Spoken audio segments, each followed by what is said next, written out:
পৃথিবীতে এমন অজস্র রহস্যময় জিনিস রয়েছে যা সম্পর্কে মানুষ আজ পর্যন্ত জানতে পারেনি। এই প্রতিবেদনে এমনই একটি রহস্যময় নদী সম্পর্কে বলা হয়েছে। এই রহস্যময় নদীটির নাম হলো সানে টিম্পিসকা, যার আশেপাশে কারো পক্ষে আরাম করে বসে থাকাও সম্ভব নয়। এই রহস্যময় নদীটি প্রায় 25 মিটার চওড়া এবং 6 মিটার গভীর।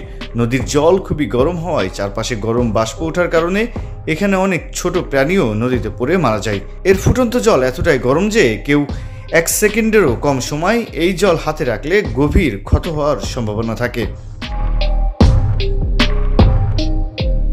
জানিয়ে রাখি, 1930 সালের আগে এই রহস্যময় নদীর কথা কেউ জানত না। আগ্নেয়গিরি কাছাকাছি এলাকায় এমনই একটি গরম জলের উৎস পাওয়া যায়। নদী থেকে প্রায় 400 মাইল দূরে অ্যামাজন বেসিন নামে একটি সক্রিয় আগ্নেয়গিরি রয়েছে, যে কারণে এই নদীর গরম জলের কারণ বোঝা যায় না।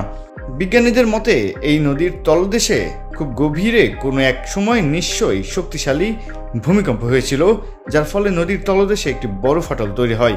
এই ফাটল দিয়ে মাটির অভ্যন্তরে থাকা উত্তপ্ত লাভা প্রতিনিয়ত নদীর সংস্পর্শে আসে, যে কারণে নদীর জল সবসময় ফুটতে থাকে।